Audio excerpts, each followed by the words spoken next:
बंडखोरांची तारीख ठरली, बंडखोर आता मंत्री होणार, अशा आशयाचं गाणं सुद्धा तयार होईल.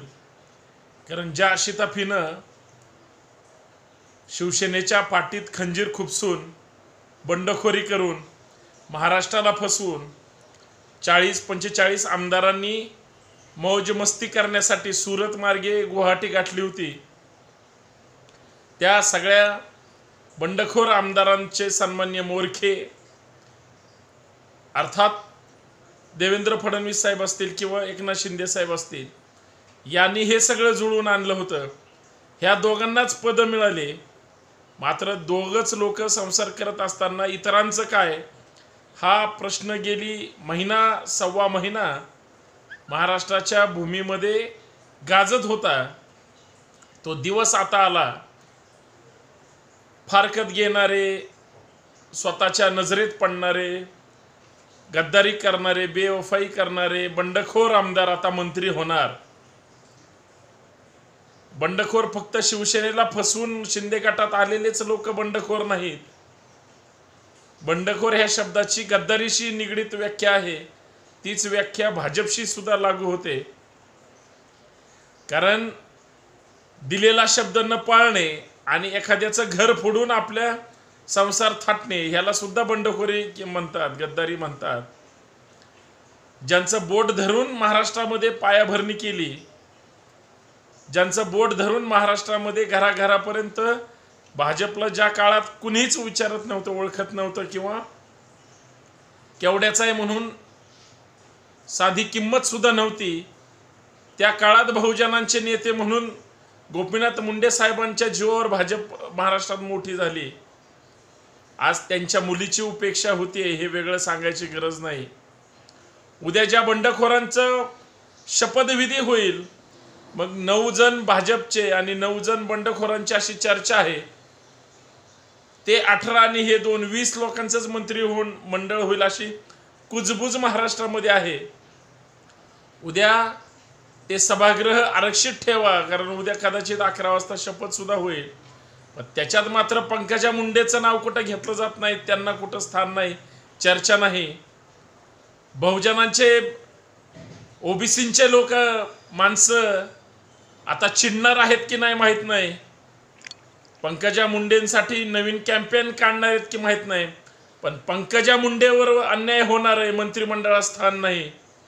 आणि जर आज स्थान नाही तर पुढच्या जे काय 5-10 लोकांचं होईल, दुय्यम स्थान जर पंकजा मुंडेंना मिळणार असेल, याच्यासाठीच गोपीनाथ मुंडेंनी अट्टहास केला होता का महाराष्ट्रात गावागावात भाजप पोहोचवण्याचा.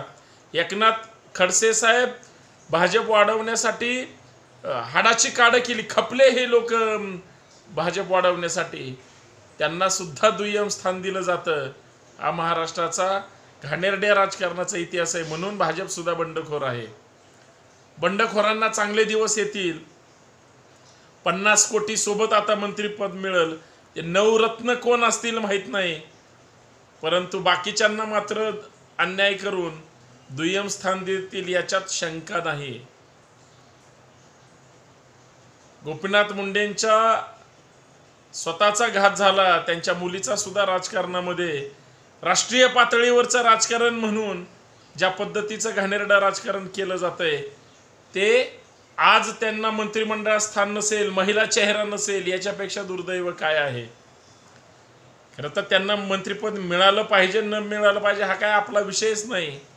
पण अशी खूप लोक आहे जे निष्ठेने पक्षाशी काम करतात आणि निष्ठावंतांना नेहमी जात बघून जर डावललं जात असेल, त्याग बघून, संघर्ष बघून जर डावललं असेल आणि लॉबिंग फक्त हुजरेगिरी आणि चाटुगिरी करणाऱ्यांची होत असेल कुठंही, हा शब्द सगळ्यांसाठी लागू आहे, तिथं आमचं काय काम, अशा पद्धतीचं पंकजा मुंडे मनातले मनात म्हणत असतील. पण चला मुहूर्त ठरला.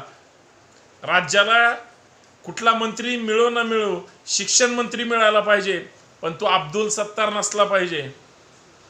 कारण अब्दुल सत्तार साहेबच TET घोटाळ्यामध्ये नाव आलंय. कदाचित उद्याच्या 9 मध्ये त्यांचं नाव वगळलं जाईल का नाही माहीत नाही. आणि जरी शिंदे साहेबांनी त्यांना मंत्रिपद दिलं तर ते त्यांची म्हणजे त्यांचा सन्मान असेल, पुरस्कार असेल. कारण बंडखोरी करणाऱ्या, हिंदुत्वाचं सरकार स्थापन करणाऱ्या लोकांमध्ये मुस्लिम असू शकतो आणि तोही जातीयवाद्यांच्या सोबत असू शकतो. याच्यापेक्षा महाराष्ट्राचं आणि मुसलमानांचं त्यातली त्यात दुसरं दुर्दैव असं असू शकत नाही. पण टीईटी परीक्षेमध्ये मुलं नापास झालेले असताना पासच्या यादीमध्ये स्वतःची 3 मुलं येतात आणि कोट्यवधी रुपयाचा याच टीईटी प्रकरणाचा, भ्रष्टाचाराचा महाराष्ट्रामध्ये बाजार मांडला गेलेला आहे. शिक्षण विभागाचा बाजार मांडला गेला आहे. डझनभर अधिकारी त्याच्यामध्ये त्या ठिकाणी अटक आहेत. आणि त्याहून पुढे जाऊन सांगतो, उद्या जे मंत्रिमंडळ स्थापन होणार आहे त्याच्यात 2 लोक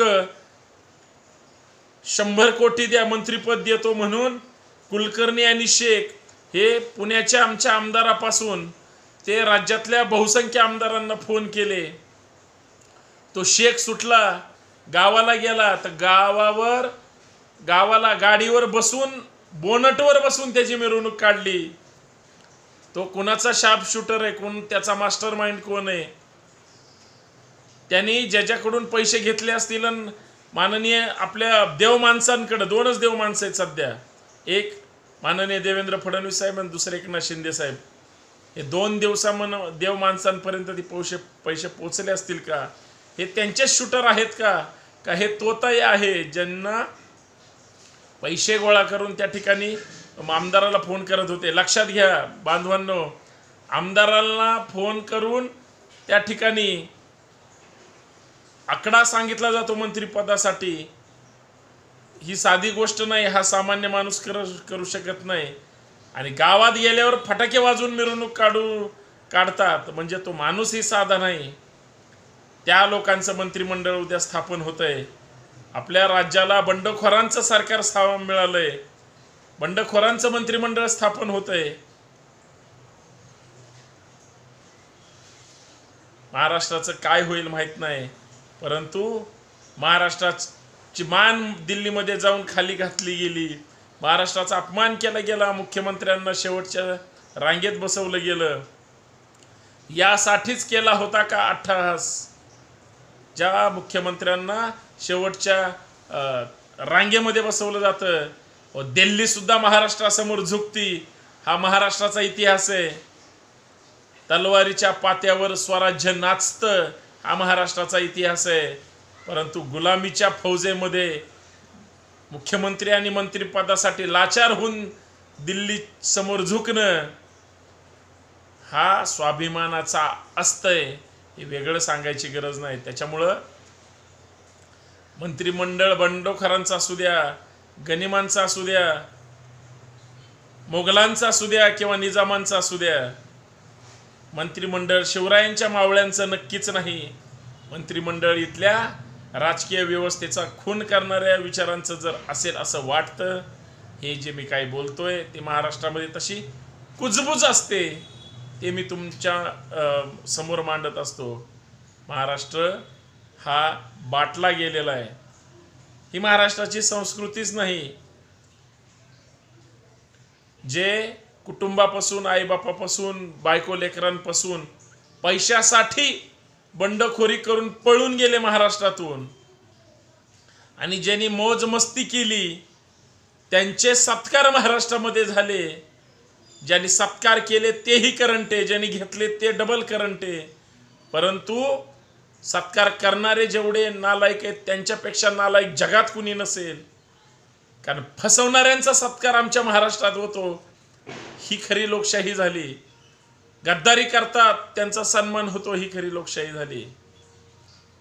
व्याभिचार राजकारणाचा, विचारांचा आणि भ्रष्टाचाराचा होतो, ही खरी लोकशाही झाली. आणि हीच लोक सत्तेत येऊन उद्या कायदे करतील. तो कायदा बंडखोरांच्या हिताचा असेल, गद्दारांचा असेल, पाटीत खंजीर खुपसणाऱ्यांचा असेल. तुम्ही फक्त शंड झालेली व्यवस्था थंड होऊन लोकशाही आपली नागवली जाईल ते फक्त पाहत राहा.